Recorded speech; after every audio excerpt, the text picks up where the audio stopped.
This is casually hardcore. Taste the game closing. Game news. And casually hardcore. Press start. Hey, hi there, I'm Mark. I'm Neil. And second day of EGX 2015. Didn't do as much today as we planned to do. Could do. Yeah, spent a lot of it in queue. So to start off the day, we went to see the new Mirror's Edge game. Spent 2.5 hours in a queue to play a 15-minute demo. With only 7 or 8 actual machines set up, and the demo lasting 15 minutes each time, it means only about 30 people or so get to see it every single hour. So it's a long time to wait. You also had to watch an 8-minute video on a tablet, which was about the game, telling you about the demo that you were about to play, which I thought was a bit pointless. I don't understand why that was there. But then the actual game itself looks pretty just as good as Mirror's Edge 1. Obviously at high resolution, but there's nothing that really stood out as being much better. No, good frame rate, but the problem with the demo was you've now got this open world to explore, but in a demo you don't have an open world to explore. No. So I couldn't really say, oh, Mirror's Edge 2 has got this. Yeah. It didn't. But it was more of the same, which is a good thing. Yeah. I mean, 5 people bought the Mirror's Edge 1. Yeah. And everyone reacted at E3 like it was Half-Life 3. Yeah. I don't understand where all those people have come from. No one ever mentioned Mirror's Edge 1. No. Like, only one of my friends really, really obsessed with Mirror's Edge. No one else cared. I'm really glad they're making a second one. But yeah, the reaction was a bit odd considering how many people did buy it. But it's good it's coming, and good it's more of the same. That's I guess so. Really, I guess so.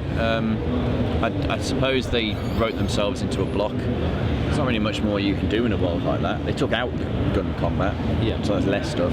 Story had to be rebooted because Mirror's Edge ends, full stop ends with the story. It wasn't really worth the wait. It's the longest I've ever waited for anything at any gaming conference. I can't believe I have to say it's Mirror's Edge. I didn't expect. No, Mirror's Edge should be the one you wait. We knew that Star Wars Battlefront would be a big long wait. Yeah. Call of Duty lines are dead.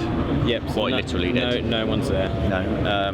Didn't think it would be Mirror's Edge, which is weird. But it was good. But it wasn't really much else to say or do for it. So after that we split up to try and cover a bit more ground. So I went to the developers conference with Playtonic, who are ex-Rare devs. You can see the video of that on our channel.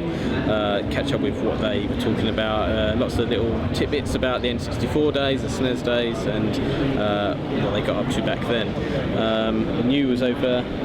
I went to try and get a job back at Microsoft. I was like, I used to work for Rare, give me a job. No, I just went to speak to some of the industry career parts. A lot that was very busy. Everyone there was about 12 years younger than me. So I was like, oh, they're not going to hire me, are they? I mean, that's a good thing about EGX. If you are trying to get into the industry, there are people to talk to and to find out how you do that. It's not as easy as you might think. There's a lot of bad advice out there, especially considering saying going to unis and stuff like that. That's not always the best way to go when getting a job in the industry. So being able to chat to them sort of people from the actual studios and how they got in is really worthwhile. Yeah, we both worked in the game industry, and my way in was just like any other job. Just applied, got an interview, in. Yeah, that was it. I mean, a lot of places will hire on your personality. Not all of them, obviously. If you're a programmer or designer, you have to be they've obviously got to have. They've got to feel you can do that job. But there's a lot of places that don't look at most of your CV. They'll just look at parts and then. But we know we can't really. I think the main speak too much for that. No, I think the main way most people get in is through testing. And again, testing is either something you can do or you can't do. It's not something you can really learn. And a lot of it again is personality and who you're going to be working with. But that's the good thing about coming here. You can find out about that. And then after that we went around the Nintendo stand. Which was brilliant. Yeah, it's amazing. Nintendo's always had fun games, and their stand is the funnest. Like just the loads of little pieces of furniture there, moustaches, lots of little tiny giveaways and stuff like that. There's a lot of fun. They've got MCs there that are there all day long, giving away prizes, talking about games. Yeah, constant hype on the stages, constant people talking, which is brilliant. Which is what you want from a stage presence or a master of ceremonies or an event of any kind. The staff there all felt like they quite generally were big Nintendo Nintendo Yeah, fans. they're all Nintendo fans. Every other sort of stand you go to, Microsoft or Sony or EA, they're clearly agency staff who are managing the lines. Yeah.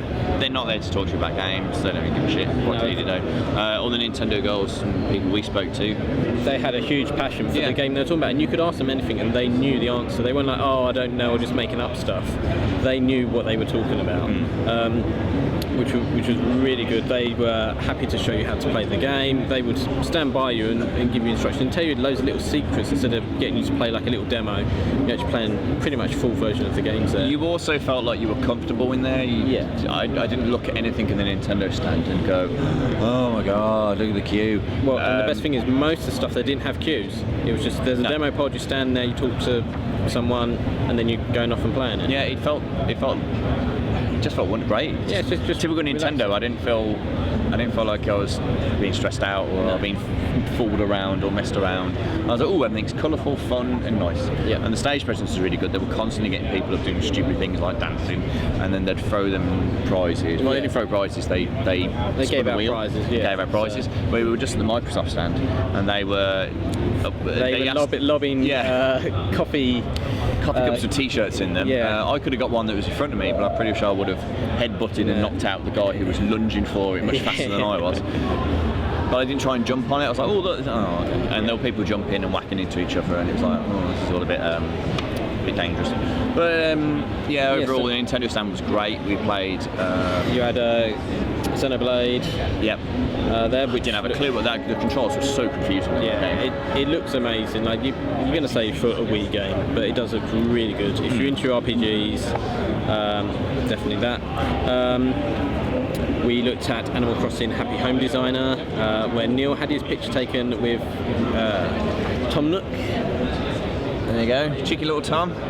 That was a lot of fun with the NFC cards there. Looked at We played Fast Racing Neo. Yeah, so if you're into basically Zero. Yep. But it's really good. And that was another thing at Nintendo Stand. They had all the indies, like Nindies as they call them.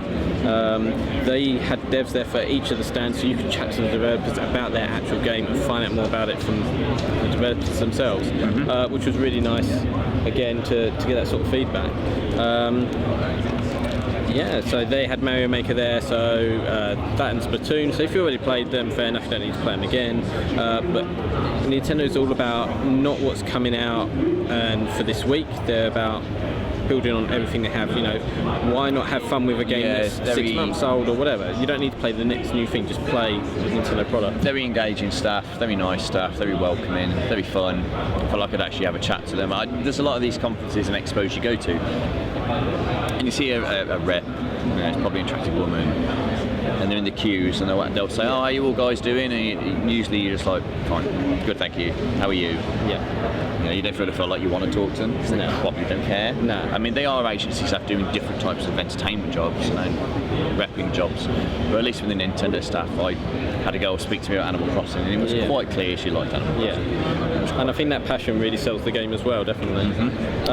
So day two's flew by, but then again, we did have a 3-hour queue at Mirror's Edge that you got bored and walked out of to go do the 2 other things because we simply didn't have time. Well, yesterday we did multiple things, and this was even with Halo and Tomb Raider. We got both of these in quite easily, and Forza, and everything on the Microsoft stand. Microsoft stand, although today was a lot busier, being Friday. Microsoft stand, the queues were even longer than yesterday. So yeah, if you're coming down here, get here very early, or possibly come on the Sunday where hopefully it's a little bit quieter. We've still got loads more to cover over the next 2 days. Yeah, or do what that guy with the t-shirt did and nearly headbutt me in the crotch. That'll get you through the cruise. That will do. Queue's no time.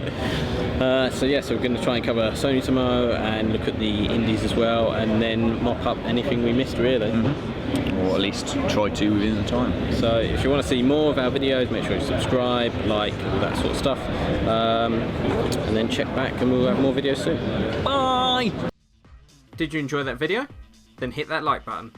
Why not subscribe as well and get the latest videos, news and competitions?